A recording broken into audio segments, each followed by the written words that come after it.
Assalamualaikum warahmatullahi wabarakatuh. Ya, alhamdulillah pada hari ini saya bisa bersilaturahmi ke Darussalam di Kabupaten Ciamis. Nah, saat ini saya bersama dengan Ketua dari Yayasan Miftahul Salamnya, Pak Haji Edi, juga Wakil Ketuanya Pak Haji Dadan, dan juga komite dari MTS 15 Ciamis Pak Haji Omad ya. Nah, untuk mengetahuinya kayaknya tentang yayasan nih Pak, ini secara umum mungkin bergerak dalam bidang apa, kemudian dalam pendidikan juga tingkatannya mungkin bisa dijelaskan Pak. Berikut sejarahnya tentang Yayasan Miftahul Salam. Iya. Terima kasih Bu. Yayasan Miftahul Salam ini berdiri pada tahun 1993. Waktu itu memang berdirinya yayasan ini awal mula dari pendidikan TKA-nya sekarang. Ya. Waktu itu menumpang dulunya, sebelumnya menumpang di sekolah lain.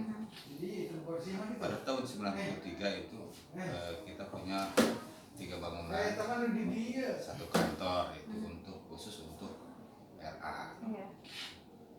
Nah, pada waktu itu juga kami ada rombongan belajar sanawiyah dari Darussalam yang disebut kelas jauh dari sanawiyah Darussalam. Kami tampung di sini satu kelas, ya jumlah muridnya juga cuma 15 orang. Nah, waktu itu tahun berikutnya kami bersama para tokoh-tokoh masyarakat khususnya di Desa Naperan dan pimpinan Pondok Pesantren Darussalam,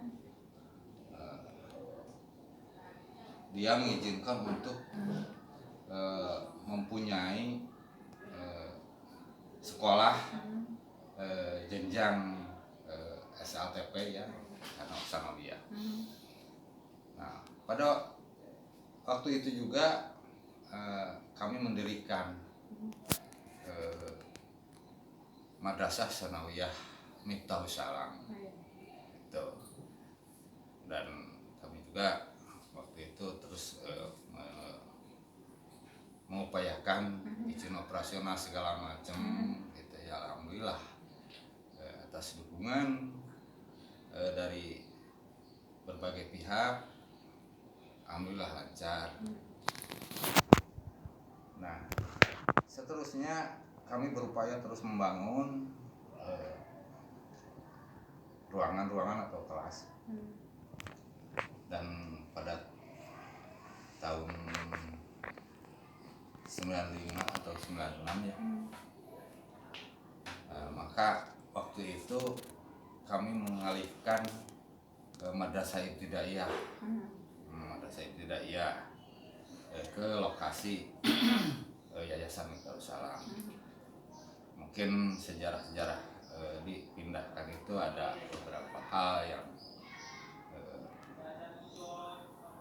memang ya terlalu jauh, atau ada beberapa hal ya yang dipertimbangkan. Maka alhamdulillah waktu itu Madrasah Ibtidaiyah Hanaperang gitunya beralih di lingkup Yayasan Miftahul Salam. Nah, mengenai sanawiyah waktu itu alhamdulillah perjalanan menuju ke negeri itu memang lumayan lah gitu ya. Kita berjalan beberapa tahun. Waktu itu pada tahun 2006 kita mengajukan Madrasah Sanawiyah untuk penegrian. Beberapa tahun kemudian mungkin pada 2009. Alhamdulillah kita mendapat ada izin untuk mendirikan penegrian Madrasah Sanawiyah. Nah, dan alhamdulillah beberapa aset mungkin dari yayasan kami serahkan. Terus mengenai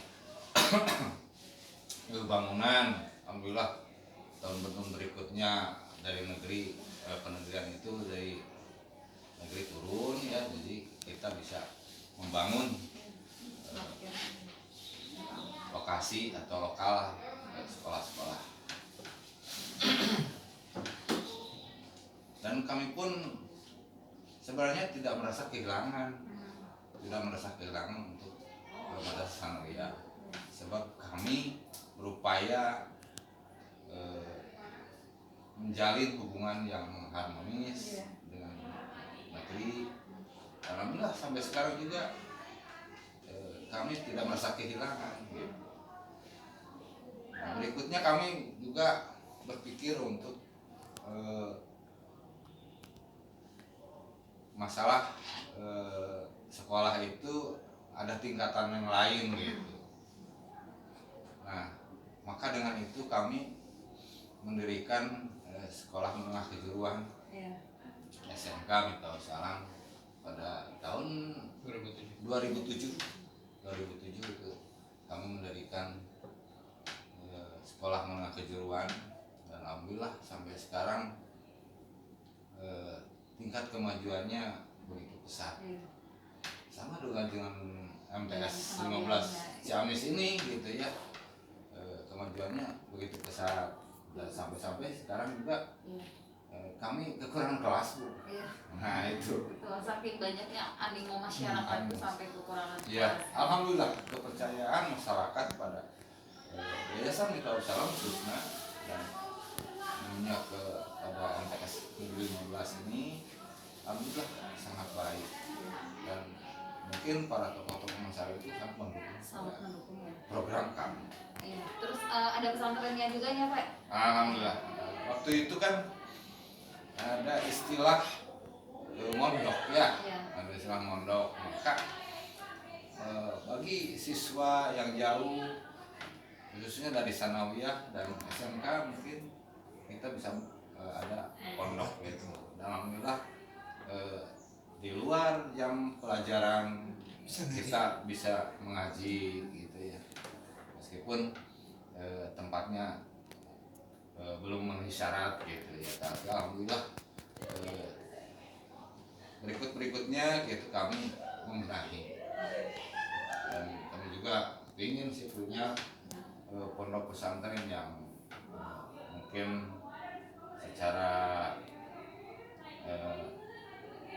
itunya adalah pondok pesantren yang bisa dikatakan memenuhi standar lah gitu ya. Nah, alhamdulillah kami juga ingin sampai ke sana. Terus itu yang mondok itu dari MI sampai SMK atau begini dari berapa?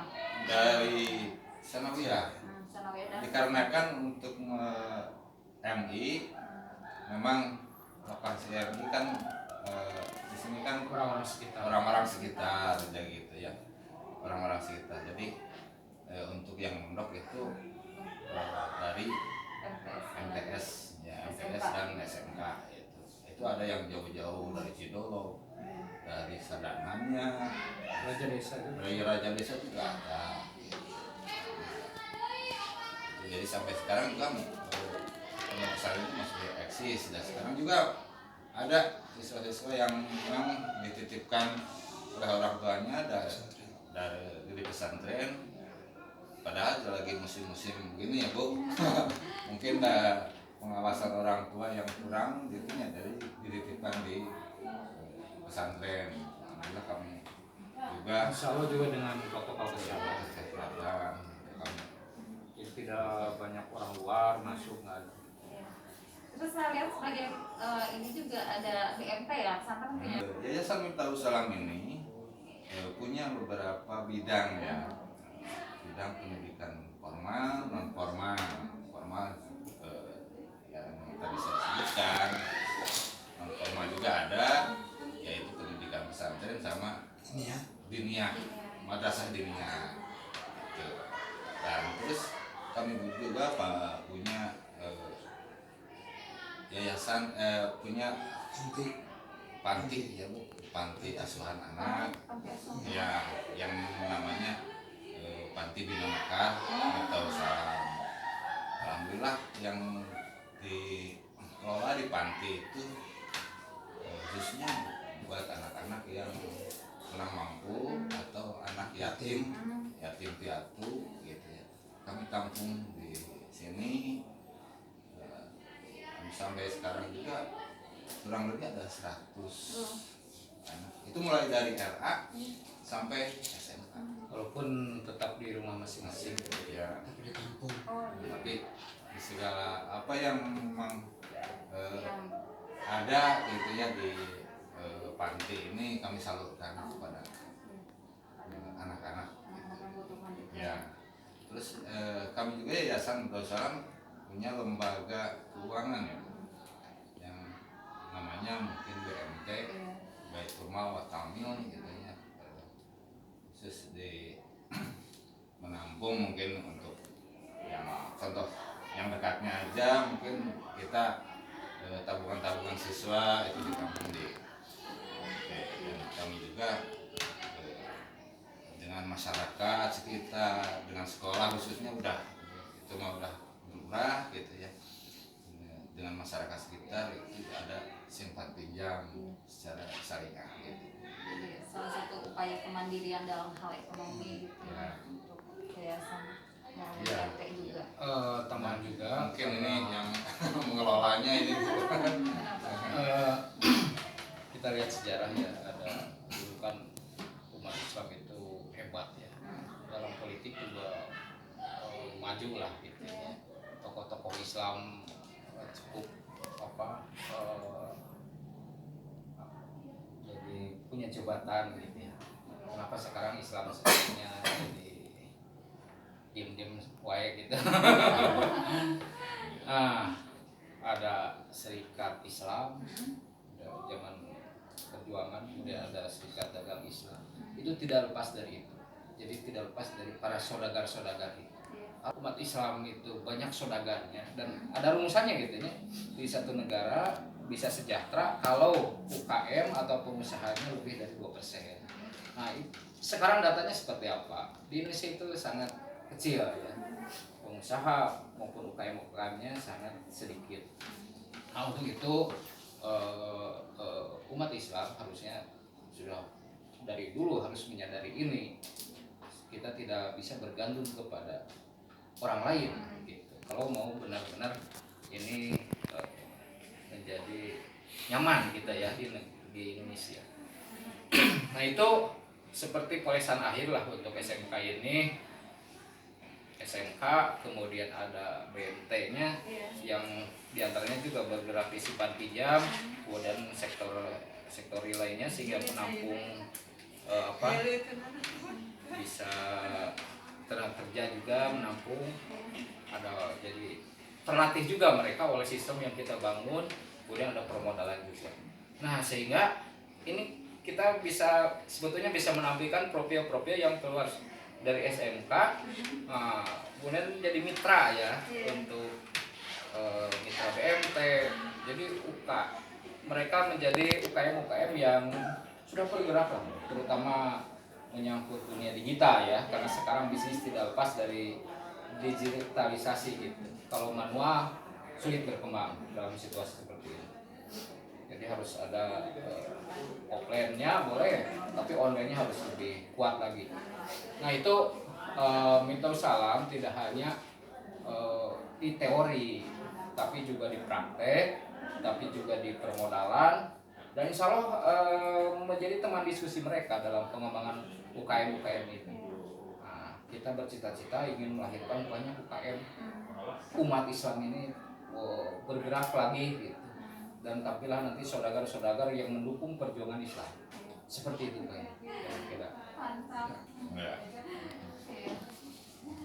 luar biasa sekali ini Yayasan Miftahul Salam. Bapak mau menambahkan barangkali? Tapi kepala dulu, waktu sebelum saya lihat Yang dulu kalau bicara tentang komite, memang ini sebenarnya saya berdirinya sendiri ini komite baru 2. Satu Pak Ustadz Jaja, kedua saya dari tahun 93 93 sampai 2020 saya dikarenakan ya diangkat oleh bapak ini. Bapaknya. Bapak ini saudara saya. Dan kebetulan alhamdulillah di Miftahul Salam bukan saja komite, tapi sebagai pengawas BMT, sebagai pembina yayasan ini cuma dituakan sebagai tua umurnya. Kalau ilmunya banyak di para penerus gitu. Jadi alhamdulillah kalau dilihat dari segi kemajuan sepanjang saya yang menjadi komite di Sanawiyah ada tingkatan-tingkatan, kemudian ada perkembangan dan sudah menjadi pujian-pujian dari masalah Adinata Mandiri. Tapi itu bukan kepribadian, bekerja sama antara kepala, guru, dan masyarakat. Jadi dengan ajang kemajuan ini di Miftahul Salam dari mulai anak MA dan Sanawiyah dan SMK itu atas dukungan dari setiap pihak yang ada di sana, para tokoh-tokoh yang sekarang sudah menyatakan almarhum. Di antaranya Pak Haji Umum kan termasuk pendiri. Kemudian Bapak Haji As mendiri. Kemudian Bapak Haji Utim yang paling pertama itu yang punya gagasan. Dan siapa lagi ya? Pak Karno Nasruddin. Itu sebagai pendiri. Cuma saya mengikut di belakang. Maka persis perkembangan yang sekarang diraih. Nah di situ memang tadi sudah disebut mulai berdirinya Sanawiyah dari jarak jauh di Sanjani dibentuk sampai Sanawiyah terpisah dari 15 sekarang sudah menjadi 520. Dari 15 sampai 521 siswa. 21 siswa itu cepat sekali perkembangannya. Maka dari itu saya atas nama komite dengan bimbingan dari guru-guru, kepala sekolah dan masyarakat dan kemudian juga ada kemajuan. Ya mudah-mudahan ini diganti kepalanya oleh yang baru, mudah-mudahan bisa menjaga dan bisa meningkatkan. Terima kasih. Alhamdulillah sangat menambah wawasan kita terutama tentang yayasan yang ada di Kabupaten Ciamis, khususnya Yayasan Miftahul Salam yang berada di desa Handal Herang Cijengging Ciamis yang di sini terdapat ada RA, ada MI, ada Sanawiyah, ada SMK, ada pesantrennya, ada panti asuhan, kemudian ada BMT-nya juga ya di dalamnya sebagai upaya kemandirian dari pesantren. Dan barangkali siapapun nanti yang melihat tayangan ini berminat mau mondok di sini atau sekolah di madrasah yang ada di Yayasan Miftahul Salam, silakan nanti datang ke alamat nanti yang akan saya tulis di bawahnya ya. Terima kasih Bapak-bapak, Pak Haji semuanya atas waktunya. Terima kasih ilmunya. Sekian, wassalamualaikum warahmatullahi wabarakatuh. Waalaikumsalam.